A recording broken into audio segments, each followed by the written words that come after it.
Thank you so much for watching Landumc Goes There. Please subscribe and hit the like button and the bell notification button. Bring Me the Head of Alfredo Garcia is a 1974 Mexican-American neo-Western film that was directed by the great Sam Peckinpah. The movie was written by Peckinpah himself and Gordon Dawson, and it stars Warren Oates, Isela Vega, Robert Weber, Gig Young, Helmut Dantine, Emilio Fernandez, and Chris Christopherson. The storyline of the film is deceptively simple. In the opening, we see Teresa, a young woman who is visibly pregnant, as she sits by a river considering her future. She is suddenly dragged in front of her father, the very powerful El Jefe, which in Spanish means the boss. That's played by the legendary director and actor Emilio Fernandez, who also did all the second unit directing for the film. He angrily demands to know who the father of the baby is. When Teresa refuses to tell him, he orders his henchmen to break her arm, and she finally gives up the name of Alfredo Garcia, who is one of her father's closest associates. Now being satisfied that his daughter is telling the truth, he tells his lieutenants, "Please bring me the head of Alfredo Garcia." Thus, this puts the film's narrative into motion. The movie is without a doubt one of Sam Peckinpah's bleakest and most brutal films. Just that in itself is saying something. It also is a film that's very self-destructive in that it's completely uncompromising with its view of the utterly amoral and violent world it's depicting. The director had a terrible box office failure with Pat Garrett and Billy the Kid from 1973. Despite the film having some very impressive performances and some great sequences that showcase the director's trademark bloodshed that he's so well known for. Pursuing a movie after that, like Bring Me the Head of Alfredo Garcia, just wasn't the way to restart one's career. Yet Sam Peckinpah just didn't care. Most people were truly convinced that this is the only film that he ever did, that he had complete final cut and a degree of control over the final release of the film, for better or for worse.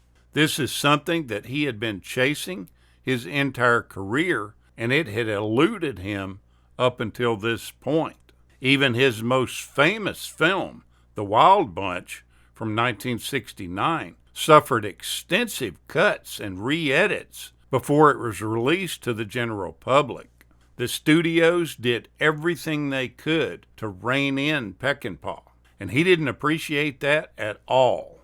The director just didn't care about having a hit film. It was all about putting his personal vision on screen. He didn't care about the consequences. Peckinpah wanted to truly make what he wanted, despite what the industry told him should be done and what the reception of that would be. In describing this film, he said that this is one that he did exactly as he wanted to, good or bad, like it or not. This was his film. He described the movie as a story of a man who's caught up in the brutality of the world around him and who loses all sense of morality with one act of violence begetting another, until there is no return to respectability, only retribution. The lasting theme for the film is that such acts only end in disaster for those that are involved. Almost all the movie was shot on location, and it's pretty easy to notice that a lot of the shots and the lighting don't quite match up. There's an unevenness to it. You can almost see a tiredness in Peckinpah himself, and that's probably because he was on the downhill slide during this entire production. His drinking and drug use had shot up immensely and his normal, unpredictable behavior became rampant. Production for the movie started in September of 1973, and Peckinpah at that time was quoted as saying that he felt that Hollywood no longer existed in his mind. He thought it was past history. That's the reason he decided to shoot this picture in Mexico, because he believed that it would give him freedom to do what he needed to do and not be bound by Hollywood's chains. This upset the motion picture and television unions dramatically. They openly censured the director for his statements about the film, and they did this at their national conference in Detroit. They threatened the movie with union boycotts upon its release, labeling it as a runaway production. Before the final film was released, the unions relented on their boycott threat. With the exception of a few key people, the crew was entirely Mexican. The director hired Alex Phillips Jr. as director of photography. He was one of Mexico's premier cameramen that existed at that time. The two developed a really strong bond because they both disliked wide-angle lenses, and they loved zoom shots and the use of multiple camera setups. Peckinpah often stated that he did very few takes on his shots, but when he shot film, he shot a lot of it because he used a lot of different angles. He shot scenes with editing in the back of his mind.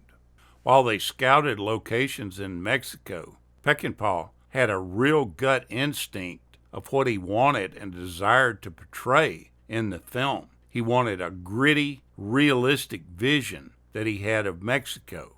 He spent a lot of time searching for the right bar that would be Benny's workplace. He finally discovered that place in Plaza Garibaldi, and many of the Mexican crew members told him that the bar's owner had a really famous reputation, that it was rumored that he once killed a woman there, serving very little jail time because he bribed the right people in positions of power. As principal photography continued into the month of December, the demands were really physical and mental on the cast and crew, and it was taking their toll on them. To help relieve the tension, the director and the producers bought out a local bar and threw a surprise party. Filming was finally finished 3 days before Christmas, and this led the director to take an entire week off before supervising the editing of the film. Now, this is only the second English language film that Isela Vega ever did, but she proved to be very playful and bold in all of her scenes with Warren Oates. She would often continue on her character's acting after Peckinpah had called cut. She was truly into this character, and a lot of the scenes that you see that end up in the film that involved her were improvisational scenes that she had come up with even after the director said cut.